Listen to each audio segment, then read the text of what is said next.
Hello दोस्तों, स्वागत है आपका मेरे चैनल मैथ्स में।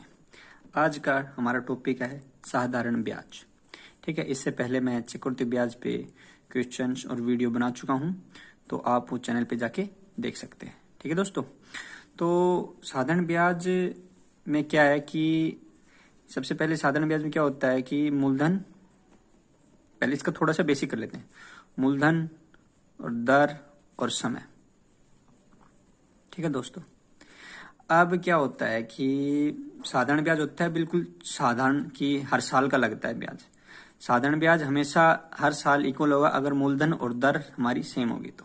ठीक है, जैसे मान लीजिए आपके पास कोई मूलधन है, मूलधन मान लीजिए आपके पास कोई 1,000 रुपये मूलधन है, मतलब आपने किसी से 1,000 रुपये लिए या किसी को दिए, तो आप लेना और देना, जैसे आपने दिए 1,000 रुपये किसी को दिए तो वो मूलधन हो गया। ठीक है, और आपने कहा कि भाई उसके पास दर मतलब कि आप कितने रुपए पे, 100 रुपए पे कितना बोलते हैं ना हमारे, जैसे कि सैकड़ा ब्याज मतलब 2%, 10%। तो मान लीजिए आपने 12% ब्याज वार्षिक की दर से दे दिया, किसी को उधार दे दिया आपने 1,000 रुपए 12% की दर से।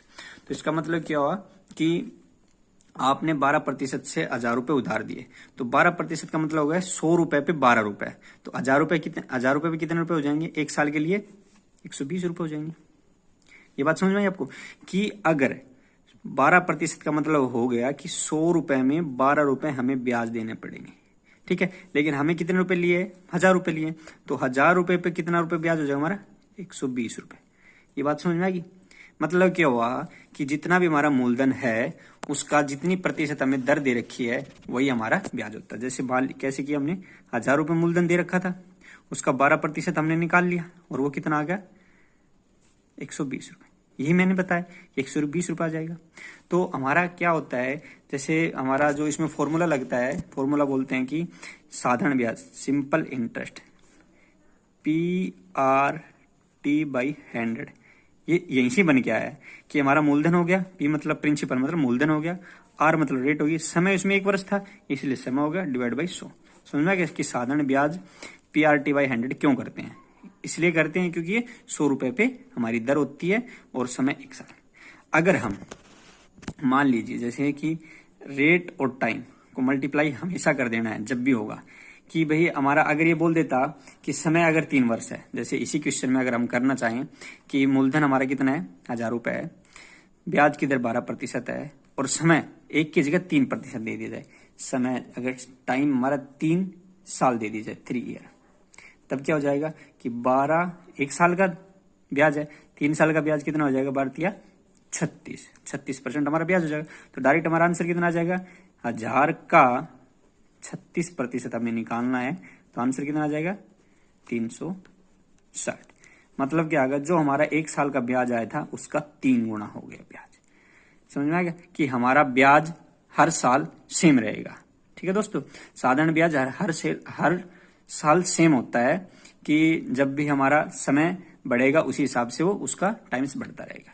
ठीक है दोस्तों, समझ में आया कि साधारण ब्याज क्या होता है? ठीक है, और अब मान लीजिए हमें रेट निकालनी है। क्या निकालनी है? रेट। तो रेट कैसे निकलेगी? रेट निकालने के लिए क्या करेंगे कि यहां से हमारा कि R बराबर, ठीक है, साधारण ब्याज जो भी होगा गुणा में 100 हो जाएगा। ठीक है, P/T, ये होता हमारा रेट होता है। ठीक है, कि हमारा रेट आ गया। ठीक है दोस्तों, देखो दोस्तों हमारा पहला क्वेश्चन क्या है कि ए ने 2 वर्षों के लिए 8% साधारण ब्याज की दर पर बी से 5,000 रुपए उधार लिए। तो ये 5,000 क्या होगा? हमारा मूलधन होगा। तो साधारण ब्याज हमें निकालना है। तो मैंने क्या बताया था कि जितनी भी दर हो और समय हो उसको मल्टीप्लाई कर लेते हैं। तो टोटल दर हमारी कितनी आ गई? टोटल दर परसेंट कितना हो जाएगा हमारा? 8 गुणा में 2, 16% हो गया ना। अब उसने साधारण ब्याज पूछा है। साधारण ब्याज क्या होता है? जो भी मूलधन होता है, अभी मैंने आपको समझाया 5,000 का कितना परसेंट निकालना है? 16% निकालना है, /100 कितना आ जाएगा? 800 रुपए हमारा ब्याज आ जाएगा। अब अगर इसी में वो मिश्र धन पूछ लेता है, मान लीजिए मिश्र धन कितना हो, तो मिश्र धन क्या होता है? मिश्र धन होता है कि जो भी हमारा मूलधन था प्लस में अगर उसमें ब्याज हम जोड़ देते हैं वो हमारा मिश्र धन कहलाता है। मूलधन हमारा कितना था? 5,000 था और ब्याज हमारा कितना आ गया? 800 आ गया। तो मिश्र धन कितना हो जाएगा? 5,800 रुपए हमारा मिश्र धन हो जाएगा। ठीक है दोस्तों, आपको समझ में आई ये बात कि साधारण ब्याज कैसे निकालते हैं। नेक्स्ट क्वेश्चन देखिए आप दोस्तों, बहुत ही शानदार और बेहतरीन क्वेश्चन है, बहुत अच्छा क्वेश्चन है। अब इसको समझना है कि कह रहा है कि एक निश्चित धनराशि को y% वार्षिक साधारण ब्याज की दर पर 3.5 साल 6 महीने के लिए निवेश किया जाता है। यदि इसे y+4% वार्षिक साधारण ब्याज की दर से निवेश किया जाता तो 4,452 रुपए अधिक ब्याज मिलता। मूलधन बताओ। अब मैंने अभी आपको थोड़ी देर पहले बताया था कि हमारा ब्याज, साधारण ब्याज हर साल क्या होता है, सेम होता है। जब उसने कहा कि समय हमारा कितना है, 3.5 साल, 3.5 ईयर। अब पहले ब्याज की दर कितनी थी हमारी, y थी। अब ब्याज की दर कितनी है, y+4। तो ब्याज की दर हमारी कितनी बढ़ रही है एक साल में, 4%। लेकिन हमारा समय कितना है, 3.5 और 4% की दर से 4% एक साल में बढ़ रहा है। लेकिन 3.5 साल में कितना प्रतिशत बढ़ जाएगा, 4 से मल्टीप्लाई कर देंगे तो आ जाएगा 14% हमारा टोटल ब्याज बढ़ जाएगा। ये चीज आपको बस इतना ही है, इसमें इतनी ही चीज समझने की है कि हमारा टोटल कितना % ब्याज बढ़ेगा। क्योंकि अब दोबारा देखिए कि पहले y% था, अब भी y%, लेकिन अब 4% एक्स्ट्रा उसने बोला है कि y+4% अगर ब्याज की दर हो जाए तो 4,452 रुपए अधिक मिलेगा। तो हमारी एक साल की दर 4% बढ़ रही है, 3.5 साल में कितना बढ़ जाएगा, 14% बढ़ जाएगा। तो हमें 14% बढ़ा है, 14% के लिए हमारा कितना रुपया आ रहा ज्यादा, 4,452। तो 14% बराबर 4,452 रुपए ये प्रतिशत है, ठीक है। और 1% की वैल्यू कितनी आ जाएगी, इसको हम 14 से डिवाइड कर देंगे, 4,452 डिवाइड बाई 14, ठीक है। तो उसमें जब डिवाइड करेंगे तो आंसर कितना आ जाएगा हमारा, 14×3=42, ठीक है।